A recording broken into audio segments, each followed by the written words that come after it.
प्रणाम दोस्तों। प्रस्तुत है मुंशी प्रेमचंद जी द्वारा रचित कहानी आत्मसंगीत। एक अनुरोध, कहानी पसंद आए तो चैनल को सब्सक्राइब करना ना भूलें। आधी रात थी, नदी का किनारा था, आकाश के तारे स्थिर थे और नदी में उनका प्रतिबिंब लहरों के साथ चंचल। एक स्वर्गीय संगीत की मनोहर और जीवनदायिनी प्राण पोषिणी ध्वनियाँ इस निस्तब्ध और तममय दृश्य पर इस प्रकार छा रही थी जैसे हृदय पर आशाएं छाई रहती है या मुखमंडल पर शोक। रानी मनोरमा ने आज गुरु दीक्षा ली थी। दिन भर दान और व्रत में व्यस्त रहने के बाद मीठी नींद की गोद में सो रही थी। अकस्मात उसकी आंखें खुली और ये मनोहर ध्वनियाँ कानों में पहुंची। वह व्याकुल हो गई जैसे दीपक को देखकर पतंग। वह अधीर हो उठी जैसे खान की गंध पाकर चींटी। वह उठी और द्वारपालों एवं चौकीदारों की दृष्टियां बचाती हुई राजमहल से बाहर निकल आई। जैसे वेदनापूर्ण क्रंदन सुनकर आंखों से आंसू निकल जाते हैं। सरिता तट पर कंटीली झाड़ियां थी, ऊंचे कगारे थे, भयानक जंतु थे और उनकी डरावनी आवाजें। शव थे और उनसे भी अधिक भयंकर उनकी कल्पना। मनोरमा कोमलता और सुकुमारती की मूर्ति थी, परंतु इस मधुर संगीत का आकर्षण उसे तन्मयता की अवस्था में खींच लिया जाता था। उसे आपदाओं का ध्यान न था। वह घंटों चलती रही, यहाँ तक कि मार्ग में नदी ने उसका गतिरोध किया। मनोरमा ने विवश होकर इधर उधर दृष्टि दौड़ाई। किनारे पर एक नौका दिखाई दी। निकट जाकर बोली, माँ जी, माँ जी उठो, मैं उस पार जाऊंगी। इस मनोहर राग ने मुझे व्याकुल कर दिया है। माँ जी, रात को नाव नहीं खोल सकता।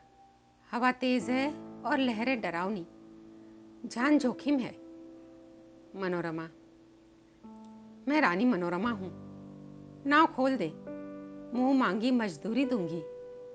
माँ जी, तब तो नाव किसी तरह नहीं खोल सकता, रानियों का इसमें निबाह नहीं। मनोरमा, चौधरी, तेरे पांव पड़ती हूँ, शीघ्र नाव खोल दे, मेरे प्राण खींचे चले जाते हैं। माँ जी, क्या इनाम मिलेगा? मनोरमा, जो तू मांगे। माँ जी, आप ही कह दे, गवार क्या जानूं कि रानियों से क्या चीज़ मांगनी चाहिए। कहीं कोई ऐसी चीज़ न मांग बैठूं जो आपकी प्रतिष्ठा के विरुद्ध हो। मनोरमा, मेरा यह हार अत्यंत मूल्यवान है, मैं इसे खेवे में देती हूँ। मनोरमा ने गले से हार निकाला। उसकी चमक से माँ जी का मुखमंडल प्रकाशित हो गया। वह कठोर और काला मुख जिस पर झुर्रियाँ पड़ी थी। अचानक मनोरमा को ऐसा प्रतीत हुआ मानो संगीत की ध्वनि और निकट हो गई हो। कदाचित कोई पूर्ण ज्ञानी पुरुष आत्मानंद के आवेश में उस सरिता तट पर बैठा हुआ इस निस्तब्ध निशा को संगीत से परिपूर्ण कर रहा है। रानी का हृदय उछलने लगा। आह, कितना मनोमुग्धकार राग था। उसने अधीर होकर कहा, माँ जी, अब देर न कर, नाव खोल, मैं एक क्षण भी धीरज नहीं रख सकती। माँ जी, इस हार को लेकर मैं क्या करूँगा? मनोरमा, सच्चे मोती है। माँ जी, यहाँ और भी विपत्ति है। मांझिन के गले में पहनकर पड़ोसियों को दिखाएगी, वह सब डहा से जलेगी, उसे गालियाँ देगी। कोई चोर देखेगा तो उसकी छाती पर साट लौटने लगेगा। मेरी सुनसान झोपड़ी पर दिन दहाड़े डाका पड़ जाएगा, लोग चोरी का अपराध लगाएंगे। नहीं नहीं, मुझे यह हार न चाहिए। मनोरमा, तो जो कुछ तू मांग वही दूंगी, लेकिन देर न कर, मुझे अब धैर्य नहीं है, प्रतीक्षा करने की तनिक भी शक्ति नहीं है। इस राग की एक एक तान मेरी आत्मा को तड़पा देती है। माँ जी, इससे भी अच्छी कोई चीज़ दीजिए। मनोरमा, अरे निर्दयी, तू मुझे बातों में लगाए रखना चाहता है। मैं जो देती हूँ वह लेता नहीं है, स्वयं कुछ मांगता नहीं। तुझे क्या मालूम मेरे हृदय की इस समय क्या दशा हो रही है। मैं इस आत्मिक पदार्थ पर अपना सर्वस्व न्यौछावर कर सकती हूँ। माँ जी, और क्या दीजिएगा?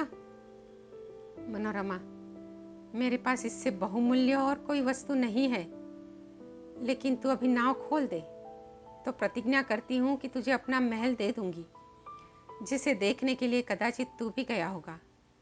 विशुद्ध श्वेत पत्थर से बना है, भारत में इसकी तुलना नहीं। माँ जी हंसकर, उस महल में रहकर मुझे क्या आनंद मिलेगा? उल्टे मेरे भाई बंधु शत्रु हो जाएंगे। इस नौका पर अंधेरी रात में भी मुझे भय नहीं लगता। आंधी चलती रहती है और मैं पड़ा रहता हूँ, किंतु वह महल तो दिन में भी फाड़ खाएगा। मेरे घर के आदमी तो उसके एक कोने में समा जाएंगे, और आदमी कहाँ से लाऊंगा? मेरे नौकर चाकर कहाँ? इतना माल असबाब कहाँ? उसकी सफाई और मरम्मत कहाँ से कराऊंगा? उसकी फुलवारियाँ सूख जाएंगी, उसकी क्यारियों में गिदड़ बोलेंगे और अटारियों में कबूतर घोंसले बनाएंगे। मनोरमा अचानक एक तन्मय अवस्था में उछल पड़ी।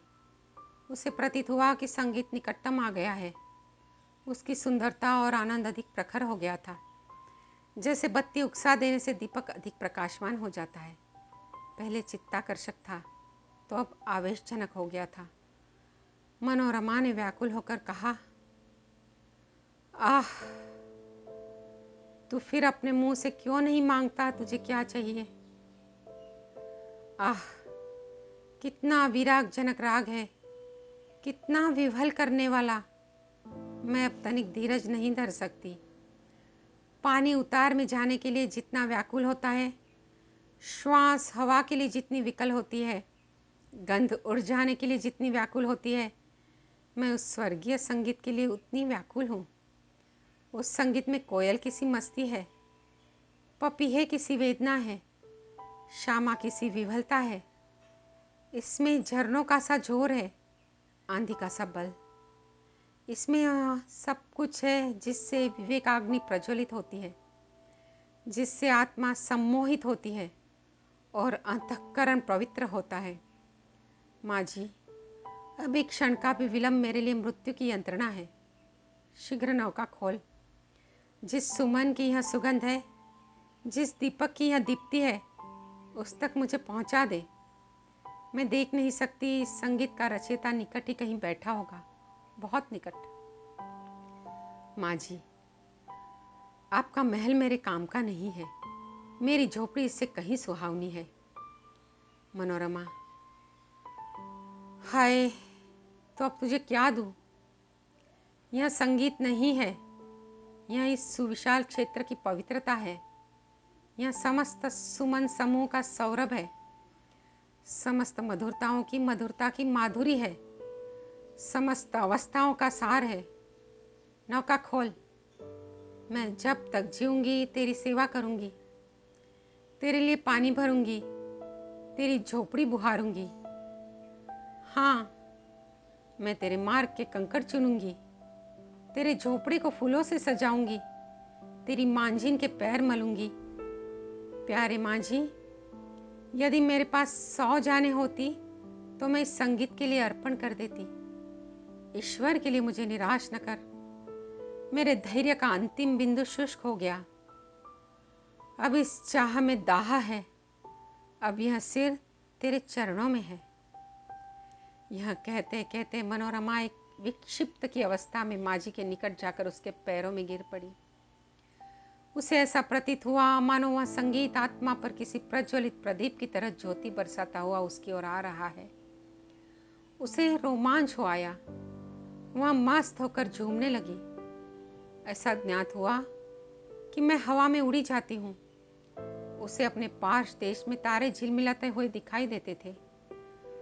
उस पर एक आत्मविस्मृत का भावावेश छा गया और वही मस्ताना संगीत, वही मनोहर राग उसके मुंह से निकलने लगा। वही अमृत की बूंदें उसके अधरों से टपकने लगी। वहाँ स्वयं इस संगीत की स्तोत्र बन गई। नदी के पास से आने वाली ध्वनियाँ, प्राण पोषिणी ध्वनियाँ उसी के मुंह से निकल रही थी। मनोरमा का मुखमंडल चंद्रमा की तरह प्रकाशमान हो गया था और आंखों से प्रेम की किरणें निकल रही थी। आप सुन रहे थे मुंशी प्रेमचंद जी द्वारा रचित कहानी आत्मसंगीत। कहानी सुनने के लिए आपका धन्यवाद।